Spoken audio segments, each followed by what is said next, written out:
Shut the door. Have a seat. I heard you want to make money in the stock market, or are you just looking for a place to torch your hard-earned paycheck playing a game called buy low, sell high? I've seen too many young folks like you. You all ask me the exact same question. Mr. Fisher, which stock is going to pop tomorrow? Which one will pop? If I knew which stock was going up tomorrow, I wouldn't be sitting here talking to you. I'd be too busy counting my money. Well, let me tell you something. In the market, people always win small but lose big, taking small profits and suffering massive losses. Or perhaps even worse, you grab a few pennies of profit and run, but when you get stuck in a bad stock, you hold on to it like a grim reaper. The reason is simple. You have absolutely no idea what you are buying.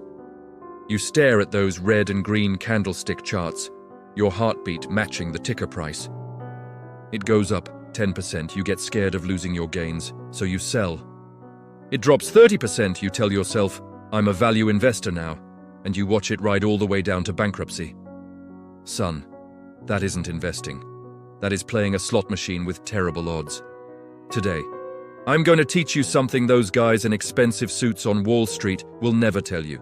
How to find the true growth stocks that you can hold for decades and multiply your money 100 times over. First, forget everything you learned in your textbooks. PE ratios, earnings per share, EPS, book value. Don't get me wrong, I'm not saying they aren't important, but if you only look at financial statements, you are driving a car while staring exclusively at the rearview mirror. Financial reports are the past, they are history. In the stock market, we are buying the future. Those boys on Wall Street sit in air-conditioned offices punching calculators, thinking the world is made of numbers. But let me tell you, the real gold isn't in the spreadsheets, it's in people's mouths. I call it scuttlebutt. When I investigate a company, I don't just read their annual report. I go talk to their competitors. I drink coffee with their suppliers. I even chat up their former employees. The questions are simple. What is this company doing right? Where is this company giving you a headache? If this company disappeared tomorrow, what would you miss about it? When you find that a competitor hates a company but is forced to admit their technology is superior. When you find a supplier who complains about how strict they are but is proud to be their partner. Even if that company's financial report looks boring right now, you may have just struck gold. This is qualitative analysis. It tells you far more about a company's explosive potential than a pile of cold numbers ever could. So, what exactly are we looking for? I don't care about what concept the market is hyping right now. I only care if a company possesses two specific traits. Number one, do they have the ability to open up new markets through product innovation? This is what I call R&D. A company that doesn't value research and development is like a man who doesn't read. Eventually, he becomes obsolete. I don't just care how much they spend on R&D, but how efficiently they spend it. Does that money turn into products that make customers scream with delight? Number two, do they have a powerful sales organization? You can build the best mousetrap in the world, but if you can't sell it, it's worthless. Many engineer CEOs don't understand this. They think a good product speaks for itself. Wrong. A great product plus a killer sales team creates a profit moat. And there is one more thing, the most critical one, management integrity. When a company is making money, it's easy for the CEO to brag. What I watch is this. When the company hits a rough patch and the stock price gets cut in half, does management candidly tell shareholders what the problem is? Or do they try to hide it and shift the blame? If it's the latter, I sell immediately, no matter how much potential the company has. You never win by partnering with a liar. Now let me tell you a story about Motorola. I bought Motorola back in 1955. Back then, nobody knew what a cell phone was. They made radios and televisions. But through scuttlebutt, I found that their engineers had a near fanatical spirit of innovation.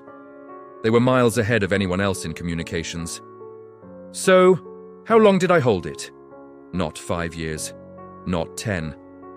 I held it for 49 years. In that time, the stock price multiplied thousands of times over. During those 49 years, how many times did the market crash? How many recessions did we have? Countless times the smart guys on Wall Street told me, Mr. Fisher, Motorola has gone up too much, the PE is too high, time to take profits. Even Motorola's stock price got cut in half a few times. But why didn't I sell?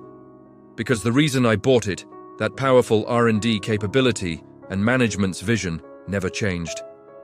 Young man, this is the second lesson. The best time to sell is almost never. If you have truly found a great company, time is your best friend. Compound interest is the eighth wonder of the world, but it needs time to ferment. You people are too impatient. You plant an oak tree seed and want to chop it down tomorrow to make furniture. Frequent trading only makes you poor and your broker rich. Think about it. Every time you jump in and out, you pay taxes, you pay fees, and you risk making a bad call. Why not just sit on your hands, watch the company grow, and let them make money for you? Now let's talk about the thing that disgusts me the most: speculation and market timing. You always want to know, is the market at a high or a low right now? I'll let you in on a secret. I don't know, and I don't care. Trying to predict the macroeconomy or the stock market swings. That is a job for fortune tellers, not investors. In my decades on Wall Street, I never met a man who could consistently predict short-term market fluctuations. If you sell a company with massive growth potential just because you rescared the market might drop, that is the height of stupidity. It's like selling a Rembrandt painting for cheap just because you heard it might rain outside. Volatility is the price of admission. If you cannot stomach your assets dropping 30% or even 50% in the short term, you do not deserve the stocks that go up 100-fold. Focus on the enterprise, not the market. If the company's fundamentals are strong and the moat is wide, a market crash is just an opportunity to buy more, not an excuse to run away. Son, investing is really just a test of character. In a world full of noise and temptation, to make consistent profits, you don't need a higher IQ. You need a stronger stomach and the courage to stand alone. When everyone is chasing the hot stock, do you dare to stand on the sidelines? When everyone is panic selling, do you dare to investigate the good company that was wrongly punished? Don't dream of getting rich overnight. Through qualitative analysis, find those great companies that are truly serving and growing. Then, treat them like a life partner, stay loyal, and be patient. Do the right thing and wait. That isn't just the secret to making money, it's the secret to a good life. Remember, don't follow the herd, go find the truth.